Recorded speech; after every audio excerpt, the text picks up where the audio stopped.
bem, então passo a palavra à moderadora do painel, Luana Betti.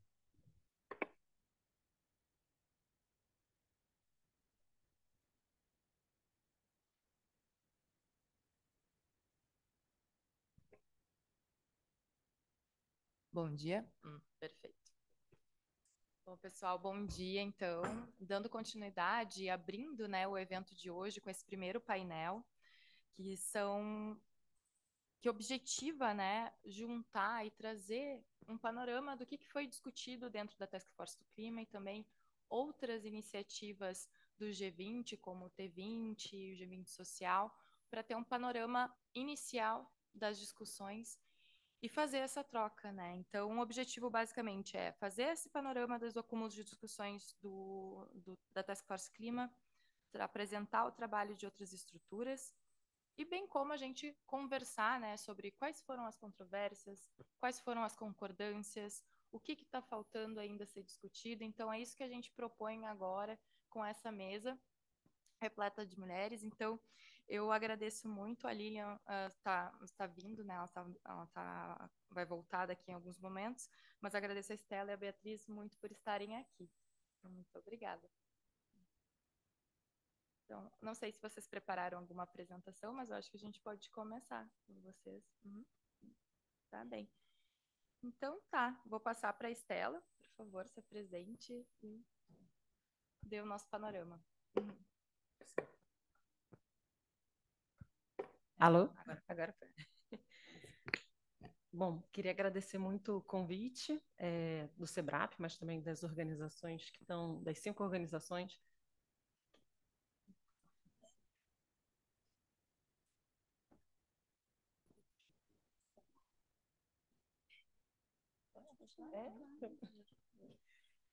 Bom, bom dia a todos. Meu nome é Estela Hershman, eu sou do Observatório do Clima e eu queria fazer uma pequena correção. Eu estou aqui representando o grupo 3 de trabalho do C20, não do G20 Social.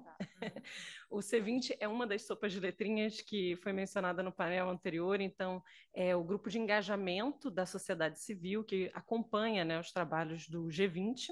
E eu sou uma das 3 organizadoras do grupo de trabalho que trata do tema de mudanças climáticas entre meio ambiente, justiça climática e transição energética, junto com meus outros 2 co-coordenadores, um representante do Engajamundo e um representante da Climate Action Network. Então, estou aqui falando, representando todos eles, espero. Bom, só para situar vocês um pouco sobre o tamanho, né, desse trabalho, nosso grupo ele reúne mais de 700 pessoas. Então, eu brinco que pelo menos 3 vezes a dificuldade de achar um consenso nas negociações internacionais, porque realmente é um grupo bastante plural, bastante diverso, e justamente por ele ser tão amplo, né, e também o tema do grupo ser bastante amplo, por cobrir todos os tópicos de meio ambiente, transição energética e justiça climática, a gente fez um mapeamento nas issue notes do G20 e a gente identificou pelo menos 20 ações, 20 debates em curso.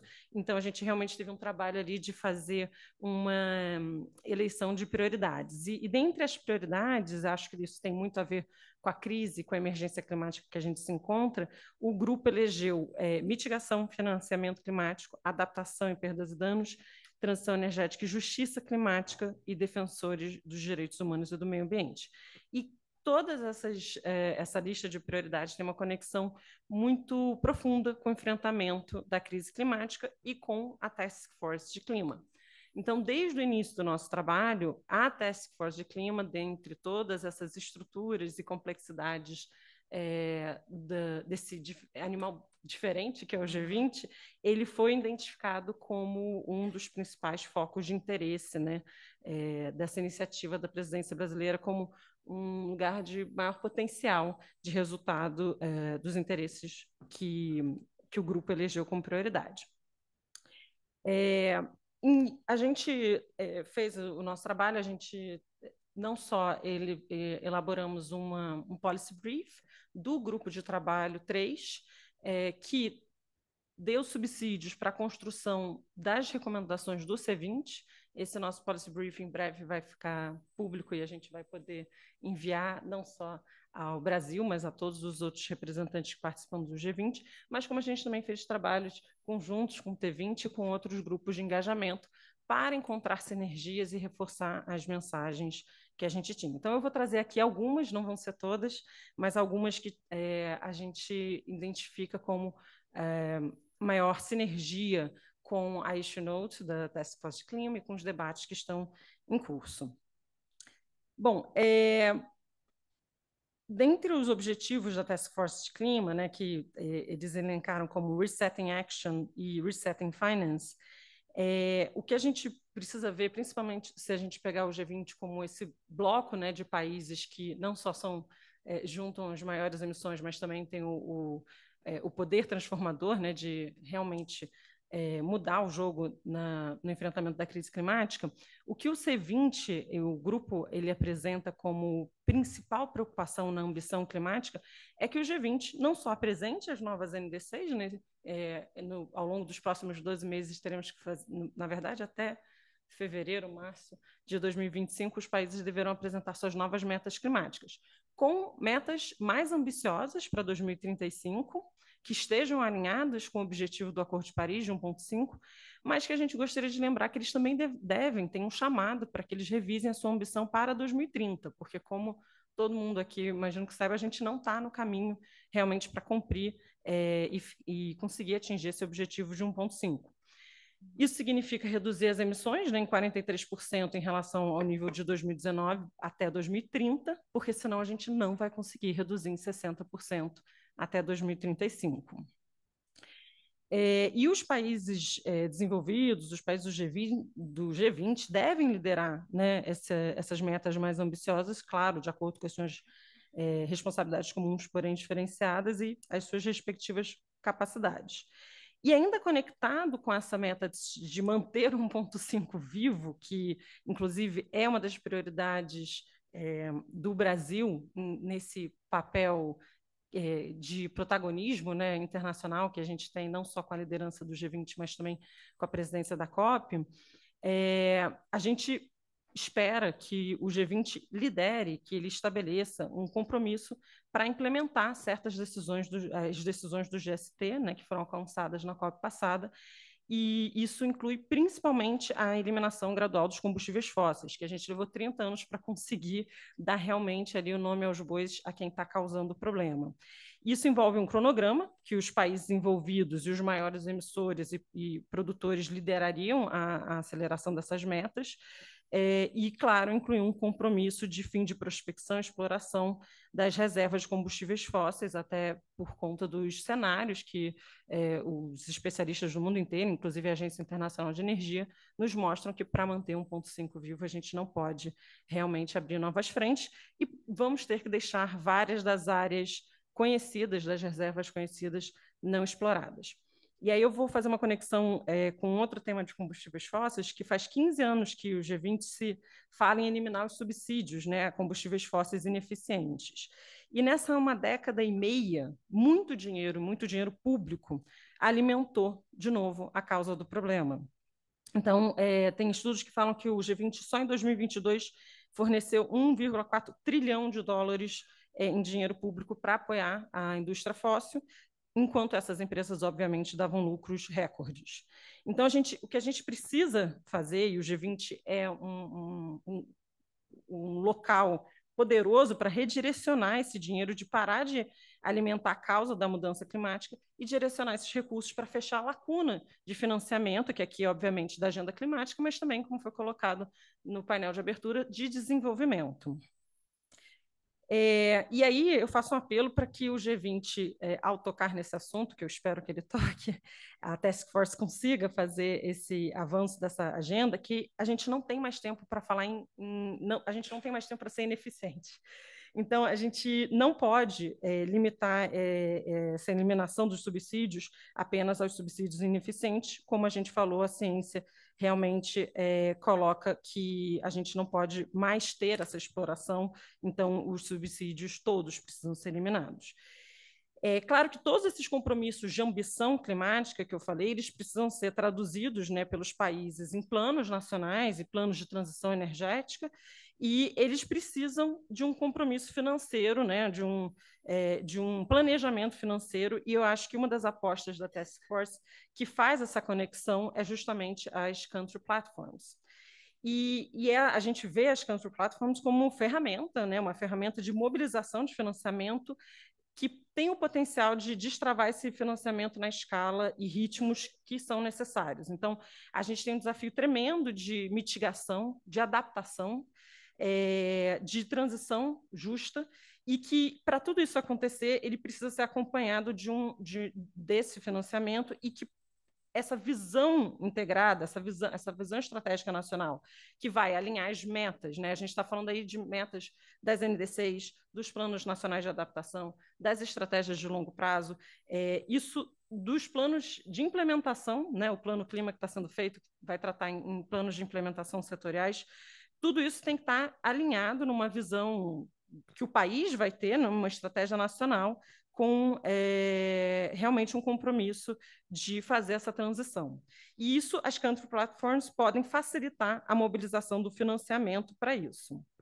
Então, as country platforms seriam uma ferramenta que os países usariam, então elas vão ser elaboradas pelos seus próprios governos, né, respeitando as suas especificidades locais, o seu contexto nacional, todos esses planos que a gente elencou, e que elas agilizariam, porque elas desenvolvem padrões, melhores práticas que facilitam compartilhamento de informações para financiar esses projetos e realmente monitorar impactos, realmente destravando o financiamento necessário. Então, a gente acredita que são instrumentos valiosos que podem ser implementados, alguns cuidados têm que ser tidos, então, com transparência, com oportunidade de participação pública, com um accountability, né, também dessas iniciativas.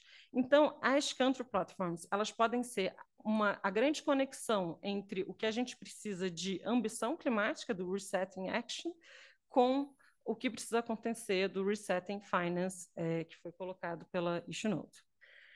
Sobre financiamento, aqui é importante que se diga, em que pese a fala de abertura do embaixador André Corrêa do Lago, é que o financiamento público ele precisa estar no centro dessa transição. O setor privado ele não vai ser a solução mágica, não só porque muitos dos problemas da crise climática a gente não pode contar com esse financiamento privado, então toda a parte de adaptação, de recuperação dos desastres, como a gente viu aqui no Rio Grande do Sul, isso não vai ser financiado pelo setor privado, então a gente tem um problema nos países de endividamento, né, dos países, uma crise fiscal que a gente precisa atacar isso de alguma forma, e o G20 tem a oportunidade também de falar em cancelamento de dívidas, que liberam recursos dentro do país para enfrentar a crise climática em toda a sua complexidade, e a gente vai precisar realmente de mais financiamento público. E isso, quando eu digo, é baseado muito nas doações, nas grants, porque hoje grande parte do financiamento climático acaba vindo na forma de empréstimos, e, como eu disse, isso agrava o problema realmente do endividamento dos países. Mas a boa notícia é que há dinheiro para isso, né? Eu mencionei aqui a parte dos subsídios, que a gente deixa de financiar o problema para direcionar esse dinheiro para fechar essa lacuna de financiamento, mas também a gente pode, e a gente gostaria de ver a discussão sobre, por exemplo, taxar, mais uma vez, quem causa o problema, né? As atividades que realmente são a origem da crise climática. Então, as atividades ligadas aos combustíveis fósseis, não só tirar o subsídio, mas taxar elas. As atividades como, por exemplo, altamente emissoras, como aviação, transporte marítimo, enfim, há essas oportunidades, além, é claro, de uma ação que está sendo capitaneada pelo Brasil, muito bem sucedida, e que a gente também espera ver avanço, que é a taxação dos super ricos.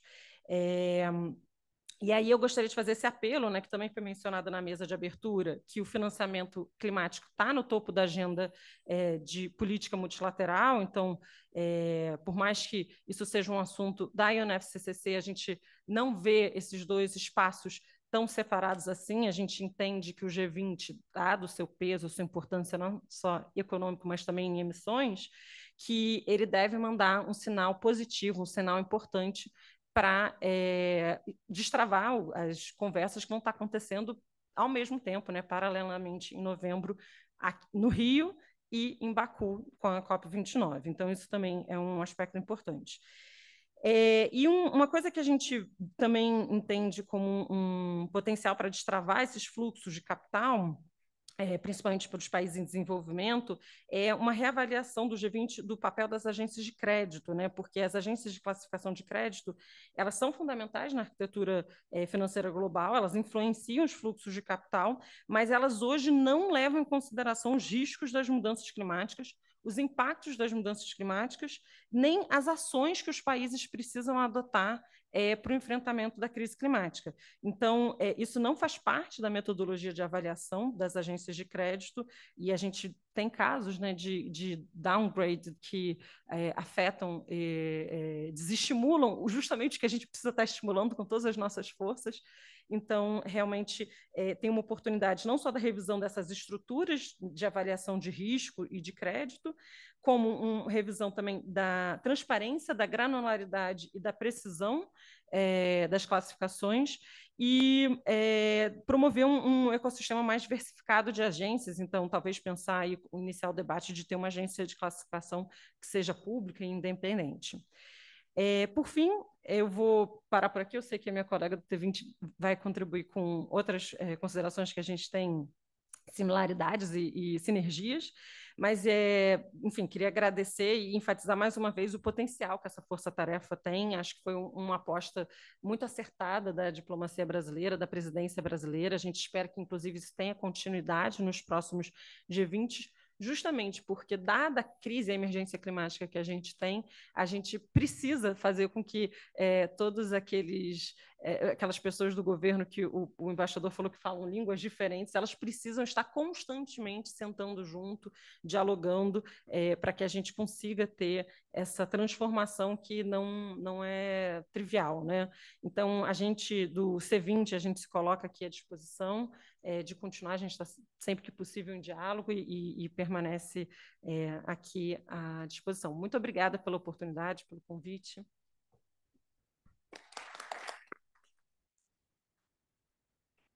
Estela, muito obrigada.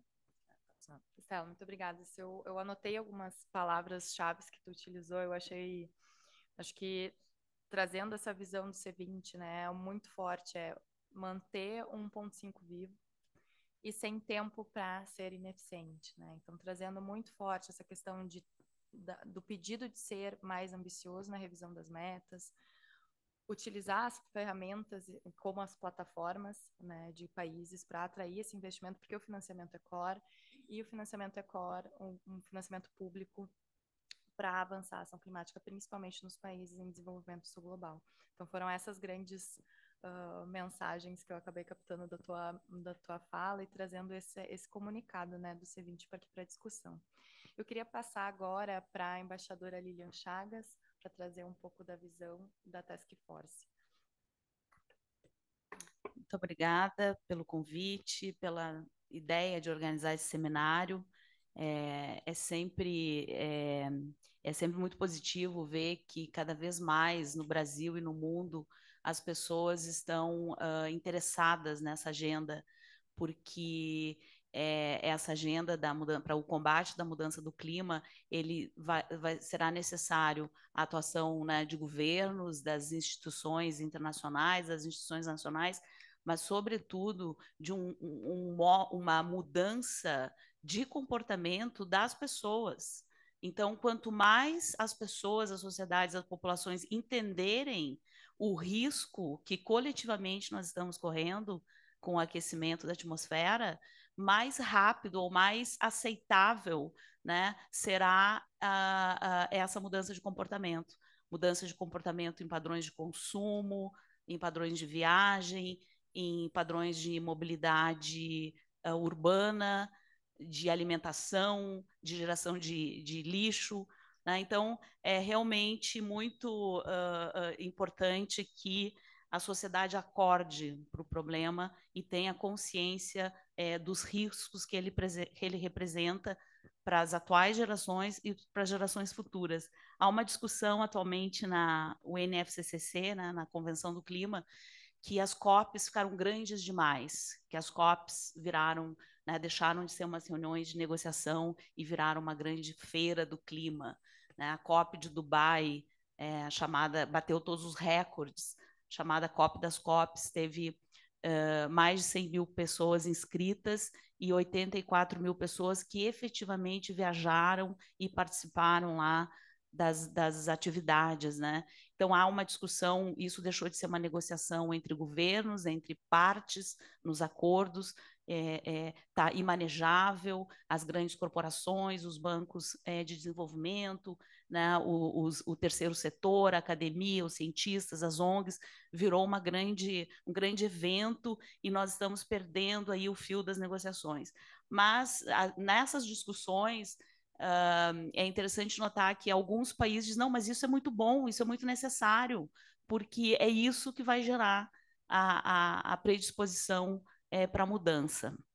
Então, seminário como esse, eventos como esse, e a presença, né, de pessoas que eu entendo depois replicam, né, nas suas casas, nos seus trabalhos, em outros seminários, esse sentido de que algo precisa mudar, né, se a gente quiser continuar respirando e vivendo, né, em um ambiente saudável. Eu vou fazer uma introdução conceitual de por que nós chegamos nessa força-tarefa. Conforme a Estela já falou aqui, há o IPCC, que é o Painel Intergovernamental sobre a Mudança do Clima, que é o braço científico do regime do clima. No seu último relatório, ele prevê, né, que para manter o objetivo de limitar o aumento da temperatura a 1,5 graus, será necessário que o mundo reduza as emissões de gases de efeito estufa no nível de 43% até 2030 e de 60% até 2035, em relação aos níveis de 2019. Então, esses patamares, segundo a ciência disponível, manteria, né, controlado o aumento da temperatura para que não passasse de 1,5 e não se entrasse em zonas mais perigosas e sem previsão do que poderia acontecer em termos de desastres naturais. Então, isso é o que a ciência está nos dizendo, uma redução de 43% das emissões globais até 2030. No entanto, a Convenção do Clima, tá, que eu chamo de UNFCCC, que é a sigla em inglês, como normalmente é conhecida, eles fazem uns trabalhos de resumir, né, de avaliar as políticas climáticas dos países. Então, no relatório que eles resumem o que foi colocado nas NDCs dos países, né, as NDCs são as políticas climáticas que cada país é obrigado a apresentar a cada 5 anos, e uma tem que ser mais ambiciosa do que a outra. Nós estamos ainda no primeiro ciclo, né, das NDCs, que foram apresentadas a partir de 2015, quando o Acordo de Paris foi adotado e criou essa obrigação para todos os países. O relatório síntese, o relatório da UNFCCC, que resume, que analisa essas NDCs, ele diz que no seu conjunto, se tomadas, né, todas os 196 países que são parte do Acordo de Paris, se tomadas no seu conjunto, elas projetam uma redução de 5,3% em 2030 em relação a 2019. Então, a ciência diz que precisa reduzir 43% e as políticas climáticas que voluntariamente cada país colocou na mesa, né, elas contadas no seu conjunto, elas levariam a uma redução de apenas 5,3% em 2030. Então, isso para mostrar o gap, né, a diferença de onde que a gente deveria estar tentando chegar e onde que cada um voluntariamente, a política climática pelo Acordo de Paris, ela é autônoma, cada país diz que contribuição pode dar, em que tempo, em que velocidade, em que níveis, Então, mostra, né, a grande diferença de onde a gente deveria estar caminhando e a realidade dos fatos, onde a gente está, que são reduções de emissão insuficientes e que devem, então, serem aceleradas, né? E é isso que saiu da COP de Dubai.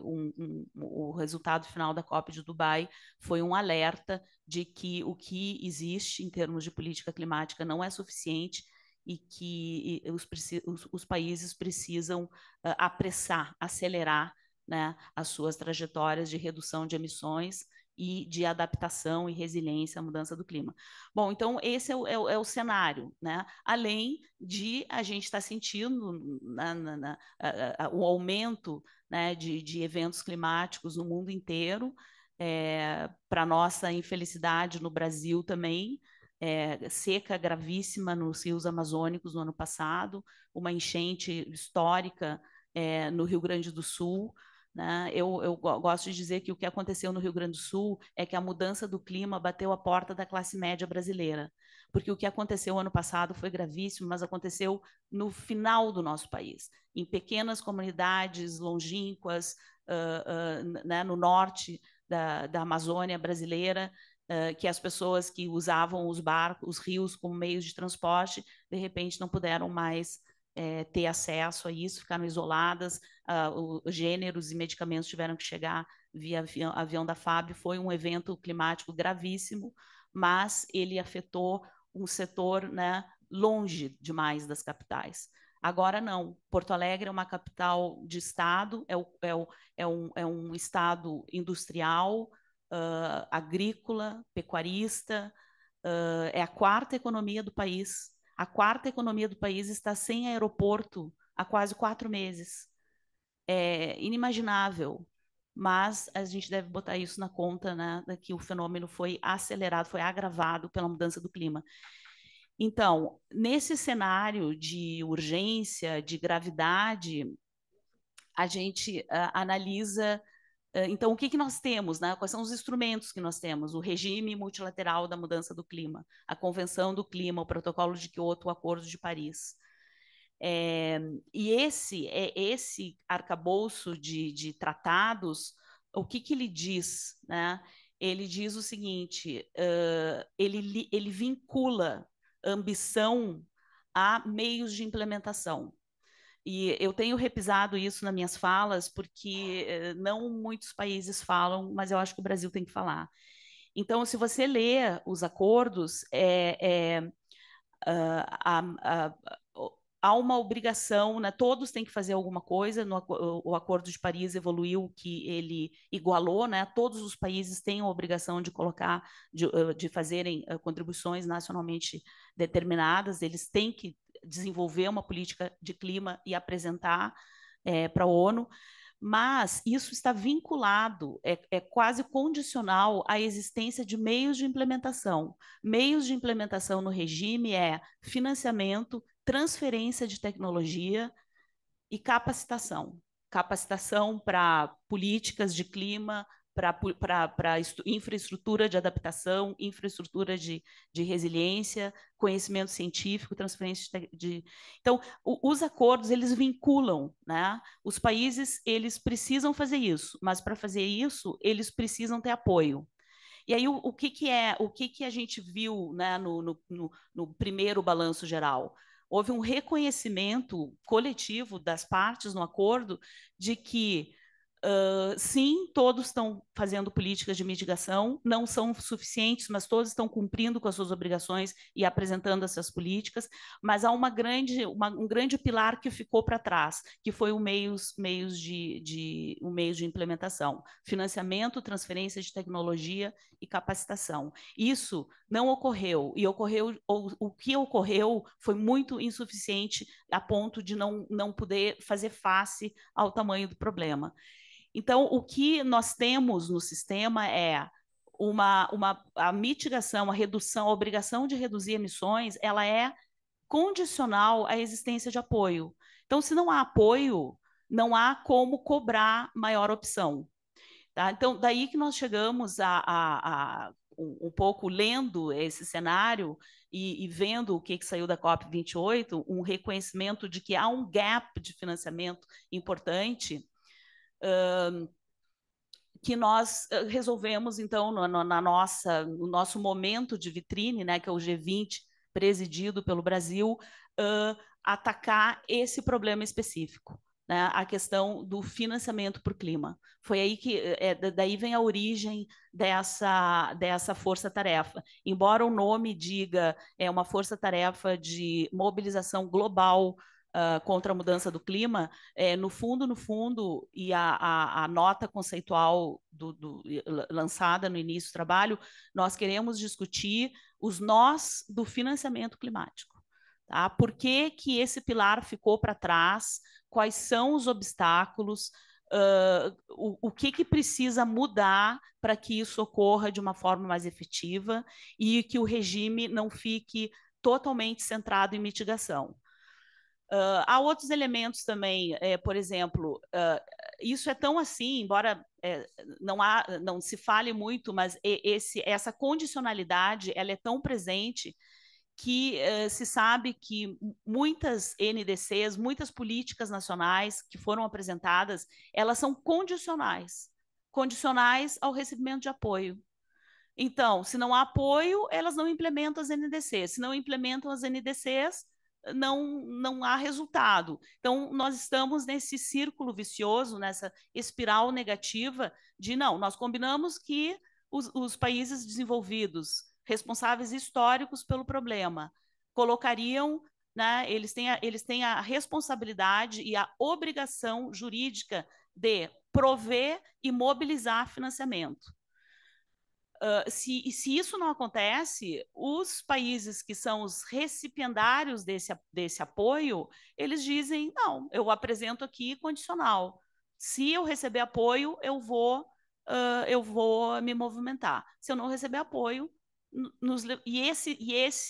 esse cenário nos levou a essa realidade, né, que a gente deveria estar vendo para daqui a 6 anos uma redução de 43% globalmente, e nós temos políticas, os países têm políticas para chegar a menos de 6%. Então, foi nesse cenário que nós resolvemos propor, né, aos países do G20 discutir os gargalos de financiamento. É muito bom para nós, né, envolvidos, né, Pedro, ver a aceitação desse esforço. Tem sido um esforço hercúleo, não é fácil. O esforço de coordenação interna, são 4 entidades brasileiras trabalhando juntas nessa empreitada, Itamaraty, Ministério da Fazenda, Ministério do Meio Ambiente e Banco Central. Tudo tem que ser coordenado. Vocês trabalham, né, com documentos, tudo tem que ser coordenado, tudo tem que ser combinado, tudo tem que ser com antecedência. É uma loucura, tá? E quero crer que essas dificuldades não foram a causa da tragédia que marcou o lançamento dessa força-tarefa, que foi a morte do seu coordenador. O nosso colega Daniel Machado da Fonseca, conselheiro, chefe da Divisão de Ação Climática, ele era o coordenador dessa força-tarefa. Ele contactou, ele entrou em contato com o SEBRAP, ele selecionou, ele contatou as embaixadas, ele fez uma lista de especialistas, de economistas que poderiam vir a conformar um grupo de especialistas. Ele fez toda essa operação, apoiado por um outro colega que está na embaixada em Paris. E o primeiro evento, né, o lançamento, ele fez todos os documentos, ele era a nossa pessoa de ponta. Aí o que aconteceu? Marcamos 6 de março, uma primeira videoconferência, né, para dar largada na força-tarefa. Entram, né, os delegados entram de vários países, no esforço também, porque além dos negociadores de clima, que são de relações exteriores ou do meio ambiente, entraram os ministérios de economia, os tesouros nacionais, os bancos centrais, ou seja, era todo um grupo bem ampliado. E essa videoconferência é marcada para o dia 6 de março, tudo certo. O que acontece no dia 5 de março? O coordenador morre de um ataque cardíaco fulminante na Ruanda, de onde ele ia coordenar. né? Eu fico pensando naquelas pessoas mais místicas, né? Será isso um sinal, né? Será que? Mas a gente leu esse sinal, a gente redobrou, né? A nossa determinação de levar isso adiante, porque é um exercício muito questionado. Os grupos não gostam de se misturar. O track financeiro acha que só eles têm que discutir questões como a que você, André, trouxe, né? De o que precisa mudar, tributação, explorar novas taxas, subsídios para o que precisa ser feito, uma discussão livre, sem medo, gerando conhecimento, trazendo, né, os pesquisadores, as entidades que estão produzindo documentos sobre isso. Era isso que a gente queria fazer, mas isso já, isso é diferente, isso não é do meu track, aí eu vou ter que negociar interministerialmente cada passo. Olha, as dificuldades são imensas, o nosso coordenador morreu abruptamente, mas nós lemos isso não como sinal de que estava muito difícil, nós lemos como nós precisamos redobrar, agora a gente precisa levar adiante por ele, né? Para honrar o trabalho, toda a energia que ele colocou nisso. E aí nos lançamos, né? Nós não conseguimos nem cancelar a videoconferência. Nós fomos por Serpro, abrimos a videoconferência, demos a notícia e dissemos que não ia ter reunião, e explicamos, e aí, quando os delegados começaram a se dar conta, começaram as condolências, foi um momento, assim, de luto, mas remarcamos aí para uma semana depois e começamos a partir dali. Redobramos a nossa equipe para conseguir né, dar conta da tarefa, tentamos entrar no computador do Daniel para pegar os e-mails e os contatos, mas lançamos, né? E a maior reunião do G20 brasileiro, porque ela junta, né, essas 4 entidades. Então, além dos representantes dos 21 países, né, são 19 países, União Europeia e União Africana, tem uns 8 países convidados para essa força-tarefa, Dinamarca, Portugal, Emirados Árabes Unidos, tem uns 8 países, Angola, tem uns 8 países convidados e mais 40 organizações internacionais. Todos os bancos de desenvolvimento, BID, Banco Mundial, FMI, Banco Europeu de Investimento, Banco de Desenvolvimento Africano, são mais de 40 entidades. ONU, né, todos os representantes do sistema ONU. Então, isso faz com que as nossas reuniões, elas tenham até um desafio logístico, porque a gente precisa de muito espaço, e a gente precisa de espaço na mesa para que os órgãos, né, não só os climáticos, mas os financeiros, possam ter acesso aos debates. Mas foi iniciada, é a maior reunião do G20, já teve várias reuniões online e 2 reuniões presenciais, uma em Brasília, uma em Belém, e a próxima agora será em 12 e 13 de setembro, no Rio de Janeiro.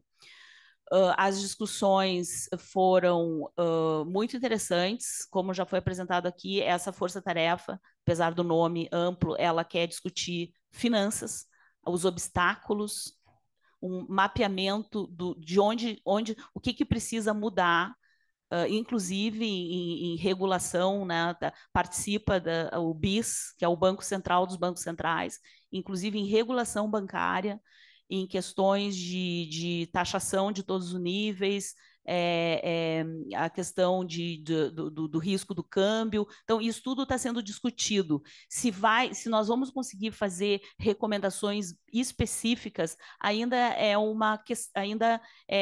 não sabemos, né? Porque isso tem que ser negociado e são, né, esses quatro entidades, mas os assuntos estão lá, estão sendo discutidos, as pessoas estão se ouvindo. É muito interessante ver a intervenção dos bancos, parece que eles estão ouvindo uns aos outros nas nossas reuniões, né? Então, vão surgindo entendimentos, né? Então, o nosso objetivo era, como o embaixador falou, fora das amarras dos acordos internacionais num grupo informal de governança como é o G20. O G20 não tem um acordo por trás dele, não tem regra. Então, cada presidência pode propor trabalhos, né, conforme as prioridades que vão surgindo. E então o nosso objetivo era gerar conhecimento, mapear o que está sendo discutido no mundo sobre como facilitar acesso a recursos para políticas climáticas, trazer as pessoas que estão pensando ideias, que estão pensando mecanismos para destravar esse financiamento e gerar conhecimento. E, na minha avaliação, apesar de todas as dificuldades e da tensão entre o track político e o track financeiro, não há maiores questionamentos, houve muita aceitação por parte dos países do G20 de participar desse exercício, de fazer essa discussão. E nós trouxemos também muitas apresentações, os debates eram animados por apresentações de economistas, de sociólogos, né, um grupo muito variado de pessoas que vieram trazer visões diferentes, e sendo nós, os organizadores, um país em desenvolvimento, nós tivemos o cuidado de trazer vozes do sul global, um pouco para diminuir o eurocentrismo, né, que dominam essas negociações. E então, assim, a própria existência dessas reuniões, desse debate, desses documentos que estão circulando, já deve ser entendido como um êxito, porque é uma tentativa de desbloquear algo que precisa ser desbloqueado. Nós estamos avançando, nós já estamos na fase já foram circulados minutas, né, de documentos para sedimentar o resultado dessa força-tarefa. Agora vai começar a fase difícil, que é negociar, né, que os 20 aceitem colocar as ideias de uma determinada maneira. Então, nós estamos mirando em um grande documento ou 2 documentos. Um seria os resultados da força-tarefa, que estariam divididos nesses 2 grandes grupos, que né, relançar a ação e relançar o financiamento. E além desse documento dos resultados, nós estamos pensando numa declaração ministerial, porque a reunião final dessa força-tarefa, ela vai reunir pela primeira vez os ministros responsáveis por clima, com os ministros da Fazenda, com relações exteriores e com o presidente do Banco Central. Então, para marcar, né, esse feito inédito que vai acontecer em outubro em Washington, onde os ministros da Fazenda já estarão para reuniões do FMI, nós estamos, então, também trabalhando a possibilidade de uma declaração política onde os países do G20 devem se comprometer com metas mais ambiciosas, algumas das quais já foram elencadas, assim, ou estão no cenário, na área elencada aqui pela Estela. Né? Então, teríamos esses 2 momentos, uns resultados mais com questões, né, mais voltadas para planos de transição justa e plataformas países, né, country platforms, mas também entrando nas questões de reformas dos bancos de desenvolvimento, e isso como resultado das discussões. E, além disso, uma declaração política onde a gente vai tentar que os países do G20 aceitem, né, se comprometam nessa declaração com objetivos mais ambiciosos, porque é isso que se faz necessário nesse momento. Eu vou parar por aqui e depois, se tiver oportunidade, posso responder. Obrigada.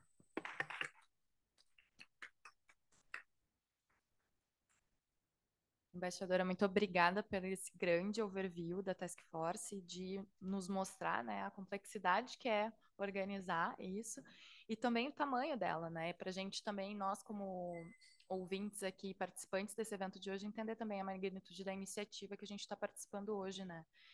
E retomando um pouco, assim, para manter 1.5 vivo, que a Estela mencionou, né, a embaixadora fala assim, a gente tem que resolver, e esse é o objetivo da Task Force, os nós do financiamento.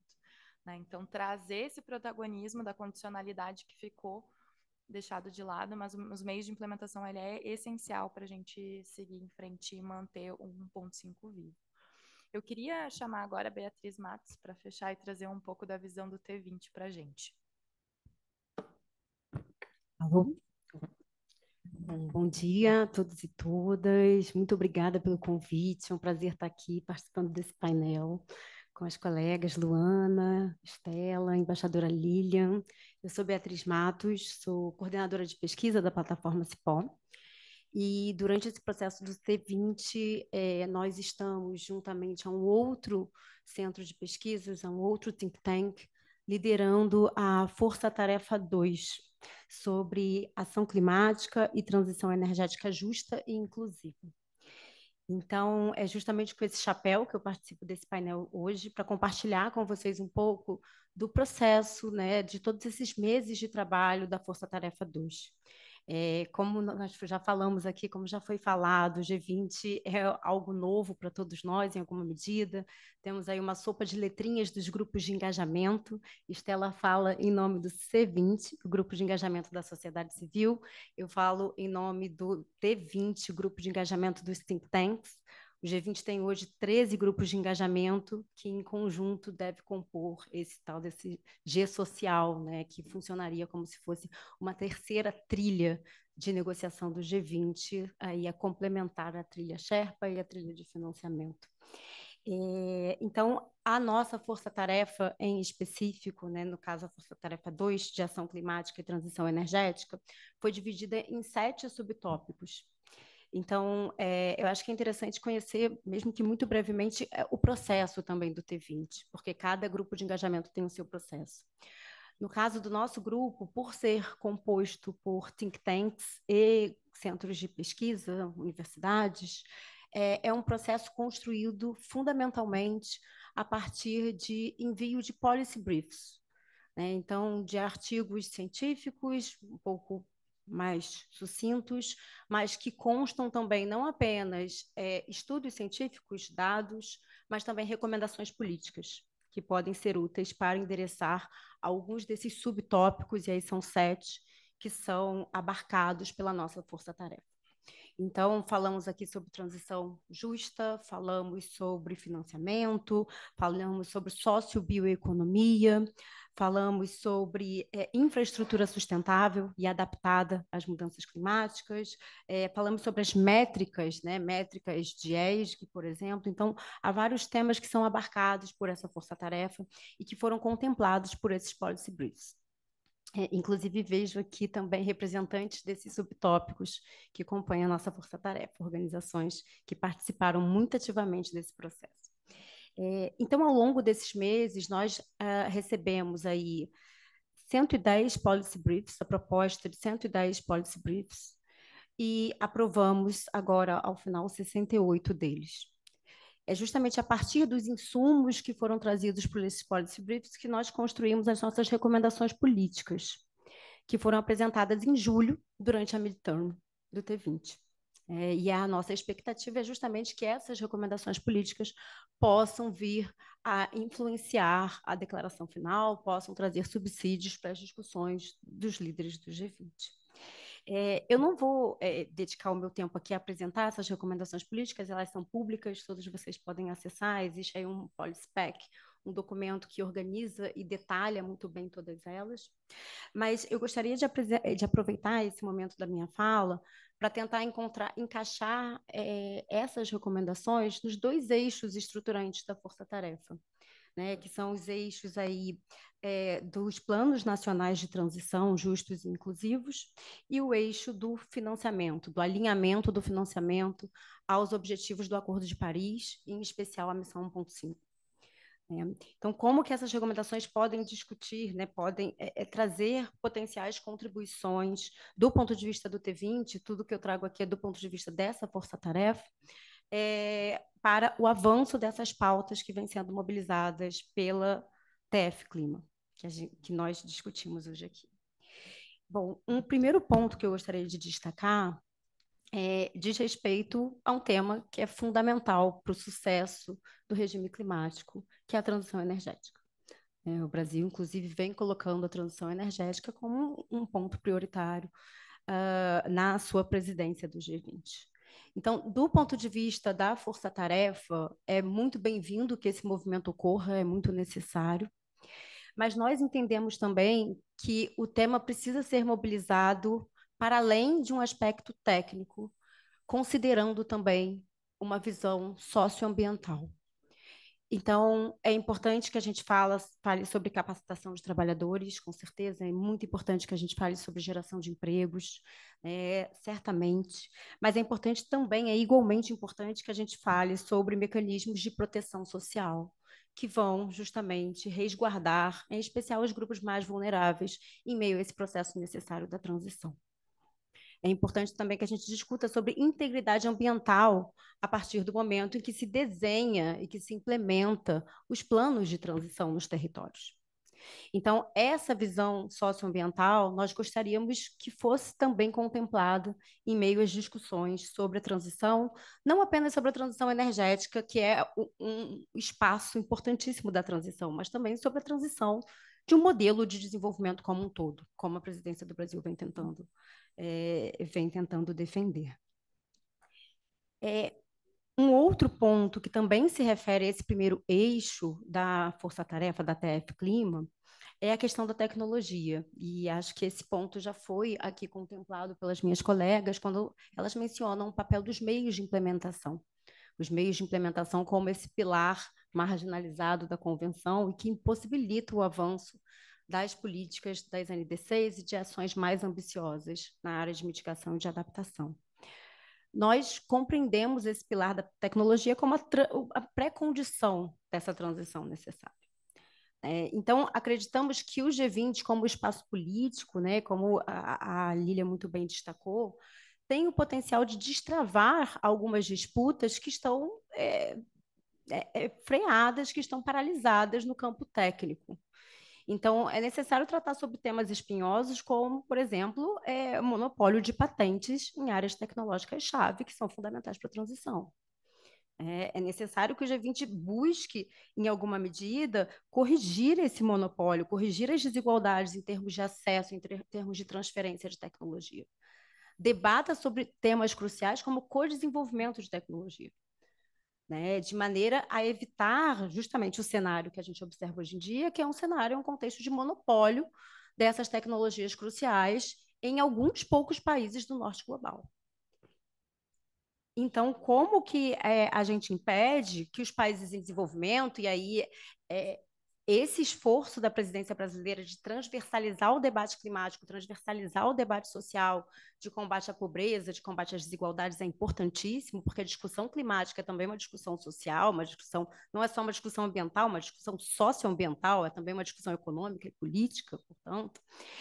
Então, como que a gente impede, por exemplo, que em meio a esse processo de transição, os países em desenvolvimento não sejam condenados, mais uma vez, na condição de exportadores de commodities? Como que a gente possibilita que essa transição avance de forma a combater desigualdades domésticas e internacionais, entre países, mas também dentro dos países? Então, essa é uma demanda que surge em diferentes contribuições e diferentes policy briefs e também nas nossas recomendações políticas. E eu gostaria de destacar que, além dessas recomendações que constam no nosso documento oficial, no nosso final statement, nós também tivemos um processo muito rico de convergências com o C20, a Força Tarefa 2 com o grupo 3 do C20, e elaboramos uma declaração conjunta de convergências. Inclusive, convido vocês a lerem esse documento, a analisarem esse documento, e a gente ficaria muito feliz também com os feedbacks nesse sentido. Um outro aspecto que eu gostaria de destacar aqui, e aí conversa com o segundo eixo da Força-Tarefa, que é o eixo do alinhamento das finanças ao Acordo de Paris e a missão 1.5, nós entendemos que muito do que vem sendo discutido é bem-vindo, algumas questões que vêm sendo discutidas no escopo do G20, como, por exemplo, ampliar o acesso via bancos de desenvolvimento, o processo de de-risking. Essas discussões são fundamentais e nós concordamos veementemente com isso, com a importância delas, mas também entendemos que o G20 precisa avançar em iniciativas mais estruturantes. Essas justamente que vão conversar com a terceira prioridade da presidência brasileira, que é sobre uma reforma da governança global, das instituições de governança global. Então, entendemos que a gente precisa falar, né, no âmbito desse espaço, aproveitando desse momento político, e ontem eu estive numa mesa em que se destacou, é a primeira vez que um país exerce a presidência do G20, que no ano seguinte vai exercer a liderança da COP. Então, é um momento político muito rico, muito importante para nós. A gente precisa aproveitar dessa janela de oportunidade, que inclusive está dentro de uma outra janela de oportunidade ainda mais crítica, que é de implementação, de manter vivo, como já foi destacado aqui, o objetivo do Acordo de Paris. Então, nesse sentido, nós não podemos perder a oportunidade de discutir sobre a necessidade dessas reformas mais estruturantes, e que aí vão abarcar negociações sobre, possivelmente, perdão da dívida dos países em desenvolvimento. Não há espaço fiscal para esses países em desenvolvimento investirem em políticas de mitigação e adaptação. E daí o grande nó, né, que a Lilian destacava. Como que se investe em mitigação e adaptação em um país totalmente endividado, em um país que gasta mais com os juros da dívida do que com educação e com saúde? Não há espaço, por isso as NDCs são concessionais. O financiamento não chega, as NDCs não se realizam. Elas já são insuficientes, então temos um quadro ainda pior.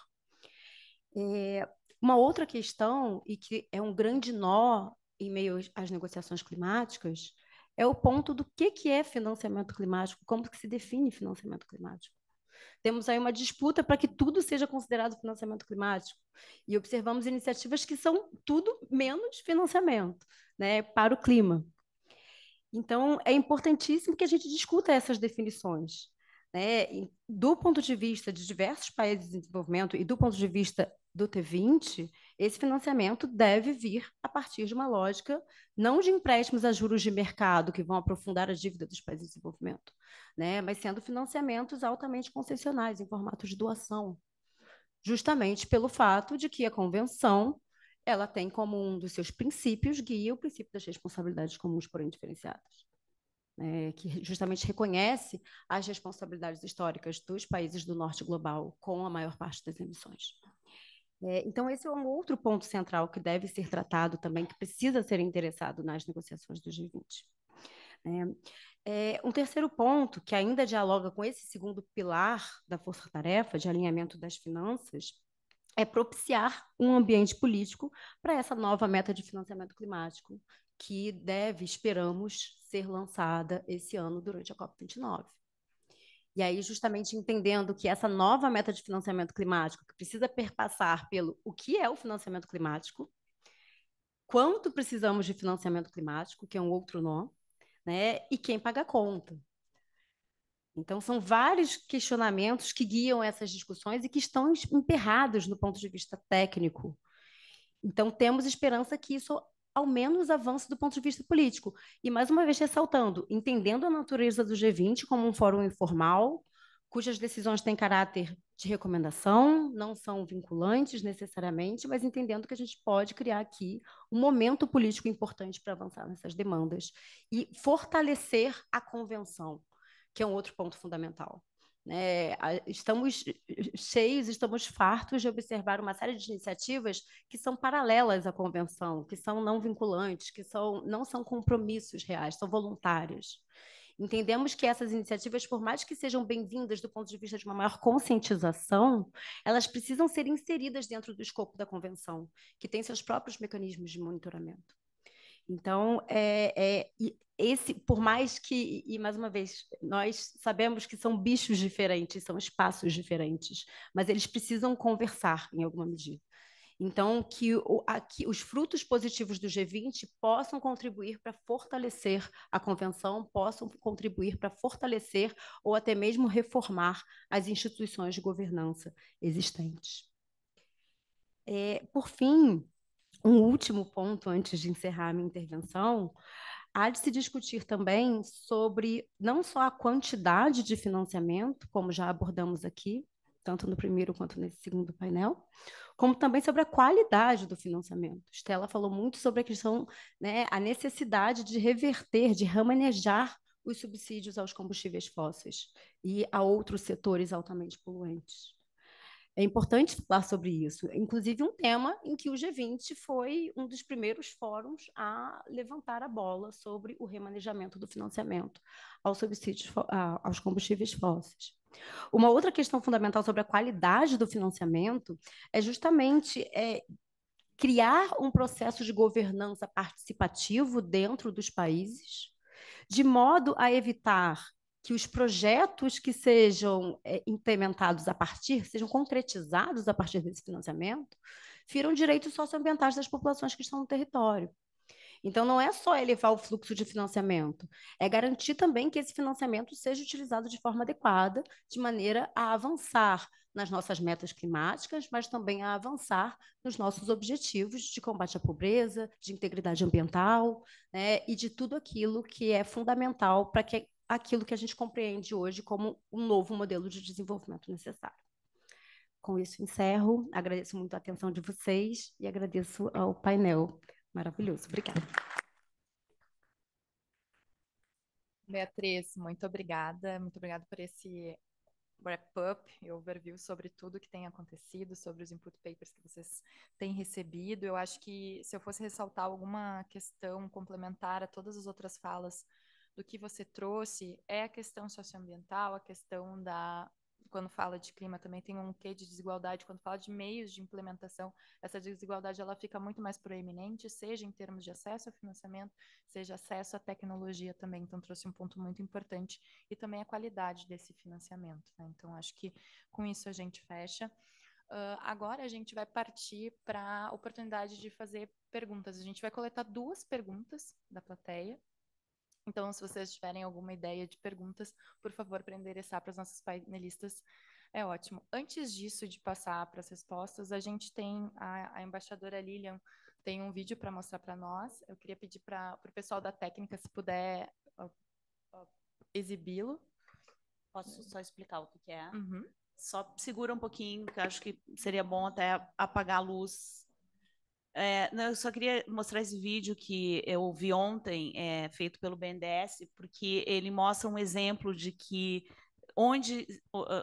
aqui no Brasil, por exemplo, onde que precisamos de financiamento, né, na área de florestas. Mas é porque a gente fica falando em financiamento climático e não traz exemplos concretos, né? E é importante a gente ter em mente que transicionar, né, de uma economia baseada em combustível fóssil para uma outra baseada em energias limpas, ela tem um custo, né? Um que eu gosto de dar, que a gente entende bem, é, por exemplo, os ônibus, né? Você é um prefeito de um município, você tem um orçamento. Você pode optar por comprar ônibus coletivos, né, para o transporte da população, movidos a diesel. Parece que eles custam na ordem de R$300 mil. Ou você, conscientemente, né, do rumo da nova economia, pode optar por um ônibus elétrico, que custa pelo menos R$900 mil. Você tem um orçamento limitado, você tem que tomar decisões. Você, entendeu? Ou você vai optar por comprar 6 ônibus ou por comprar 2.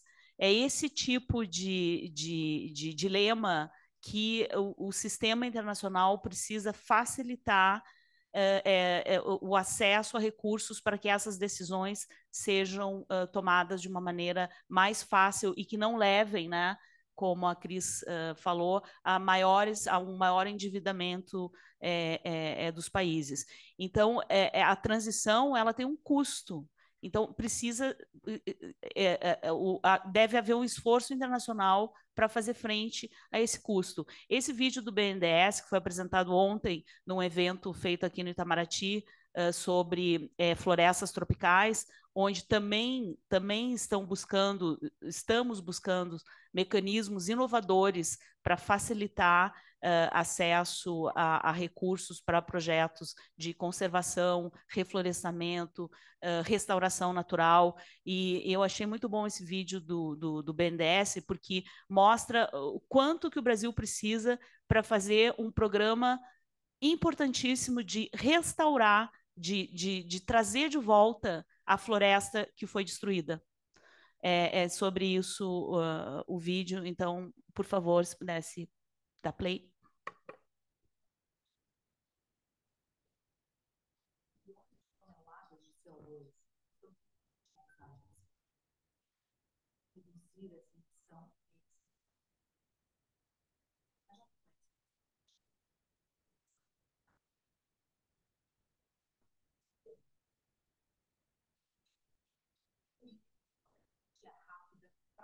Barata e disponível. Plantar árvores e restaurar florestas. Agora imagine fazer isso nos locais devastados. A região que só por existir garante que a Terra permaneça ao grau Celsius mais frio. O Brasil possui uma vasta área que se estende toda a volta da Amazônia, fortemente formatada ao longo de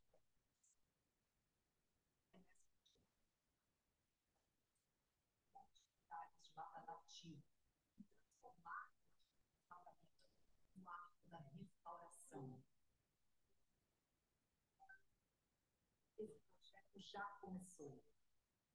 Viabilizado pelo BNDES, em parceria com o Ministério do Arco da Restauração. De floresta nativa, retirando 1,65 toneladas de CO2 até 2030. O Brasil já investiu, mas ainda são necessários 50 bilhões de reais e a participação de governos, comunidades locais, empresas e organizações internacionais. Na segunda fase, queremos entregar ao planeta mais de 18 milhões de hectares de floresta restaurada até 2050. O arco da restauração reconstrói e preserva além de criar uma barreira que protege o bioma contra o processo inclui as comunidades tradicionais, gera empregos verdes, claro, mas capturando carbono e arco da restauração. A solução vem da Amazônia.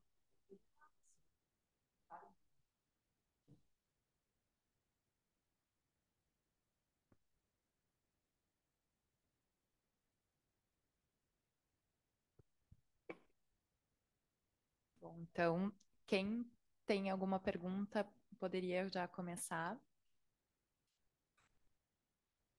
Por favor. O microfone está vindo ali.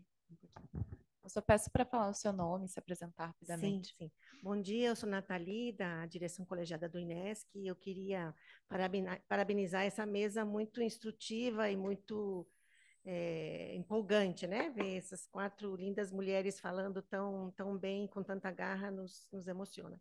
E eu queria só fazer uma pergunta para a Beatriz, porque nós no INESC estamos estudando os contratos das empresas eólicas no Nordeste, e a pergunta é transição, então sim, vamos sair da indústria fóssil e vamos para uma transição mais baseada em energias renováveis, mas que reproduzem os modelos de produção e consumo excludentes. Então, se vocês, eu não sei se na Força Tarefa também está acontecendo, estão debatendo que medidas ou que salvaguardas podem ser tomadas, recomendadas, para evitar que, no fundo, a gente reproduza, talvez emita um pouco menos, mas reproduza desigualdades sociais e ambientais terríveis, né? Porque é o que os contratos têm nos mostrado, que os impactos às comunidades é assustador.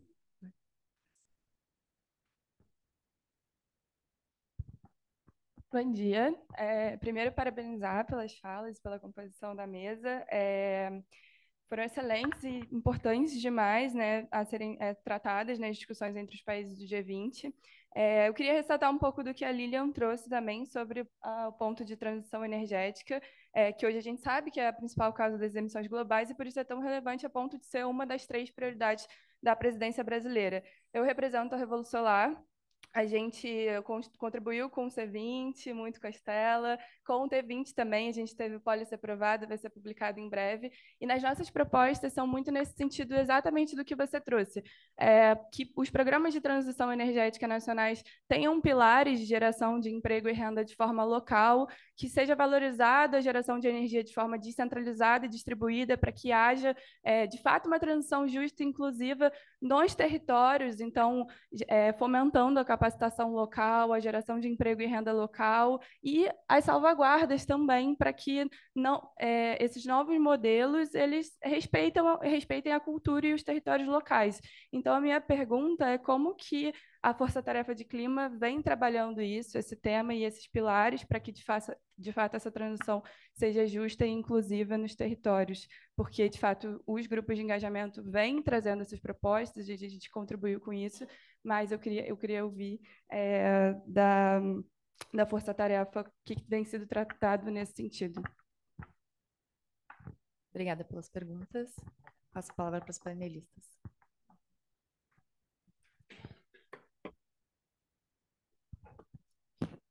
Muito obrigada, Nathalie. Ótimo ouvir de você.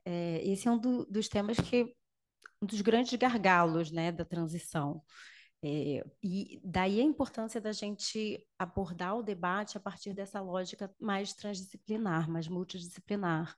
Porque se a gente foca meramente na questão das emissões, a gente perde de vista uma série de questões e uma série de consequências dessa transição que são também importantíssimas. Então, esse tema vem sendo tratado, sim, no âmbito da Força Tarefa 2, do T20. Nós recebemos muitos policy briefs que endereçam essa questão.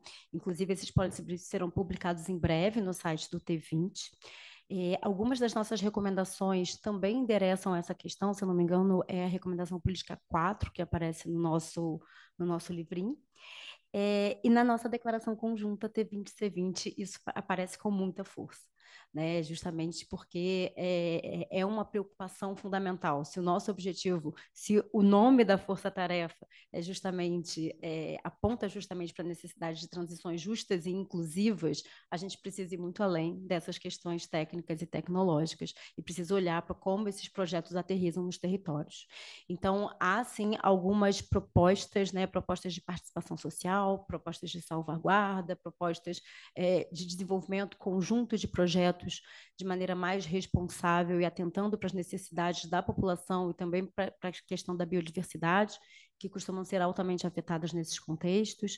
Então, há ainda propostas políticas e, claro, entendendo o T20 e o G20 como um processo, qualquer sugestão, recomendação é super bem-vinda, inclusive crítica ao que a gente já vem apontando é super bem-vinda. Então, muito obrigada pela sua pergunta e continuamos o debate.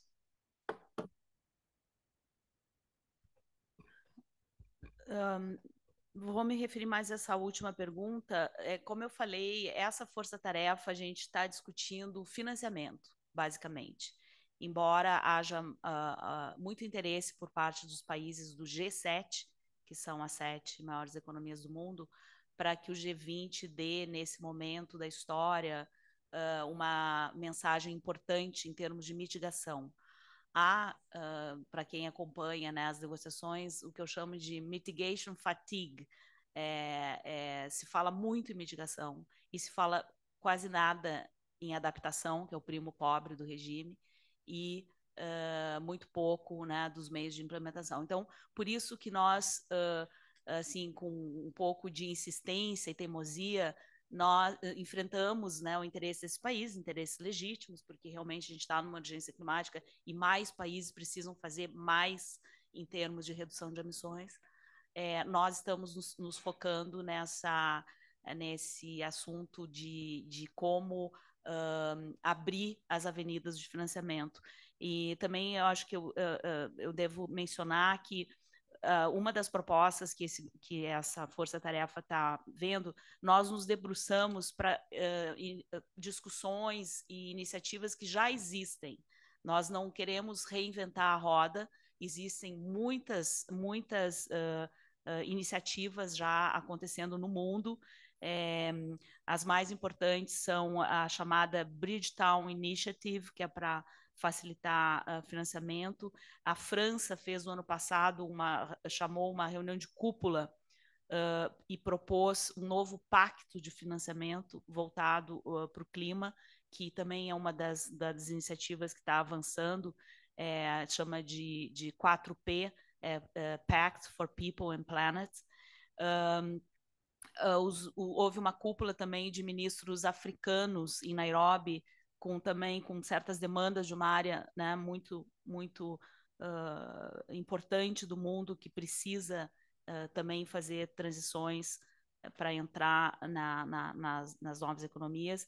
E é interessante que a cúpula de países africanos, que aconteceu em agosto do ano passado em Nairobi, se você lê o documento final, eles estão muito preocupados também com o clima e transicionar para as novas energias, mas o objetivo principal que está colocado no documento dos países africanos esses países querem se tornar economias médias, o que mostra que a maioria dos países do mundo precisa enfrentar o desafio do desenvolvimento. E ao enfrentar o desafio do desenvolvimento, em função do problema do clima, eles devem fazer de uma maneira que não comprometa, né, o futuro de todos. Então, é importante também a gente lembrar, né, o aspecto de equidade, de conseguir dar o salto de desenvolvimento, ainda infelizmente, o desafio para a grande maioria dos países do Acordo de Paris, né? E nada no acordo proíbe de que esses países tenham as suas políticas de desenvolvimento. O que se tenta agora é que essas políticas sejam de desenvolvimento sustentável, né? Que elas não eliminem o meio ambiente nesse processo. Então, na força-tarefa, nós não estamos vendo no detalhe a questão de energia solar ou energia eólica, mas o G20 está, porque um grupo que existe é o Grupo de Trabalho sobre Transição Energética, coordenado pelo Ministério de Minas e Energia e pelo Itamaraty. Então, nesse grupo, estão se discutindo, buscando todos esses aspectos.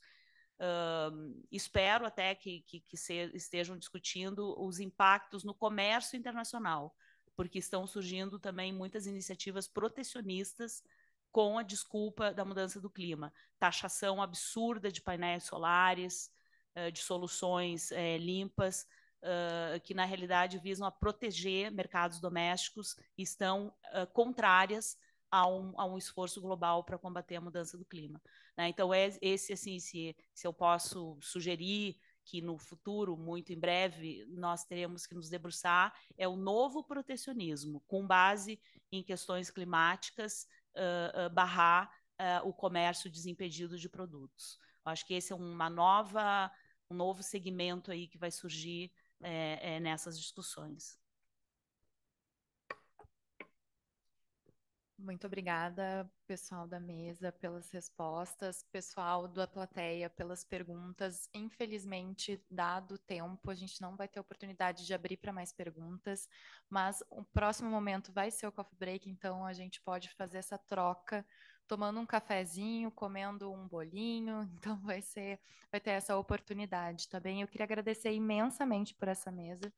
Acho que foi um pontapé inicial do evento ótimo para a gente partir para as discussões mais específicas que vão vir por aí dos outros 3 painéis. Então, embaixadora Lilian, Beatriz, Estela, muito obrigada por esse momento de troca. E para todos, agora o coffee break está liberado para consumo. Muito obrigada.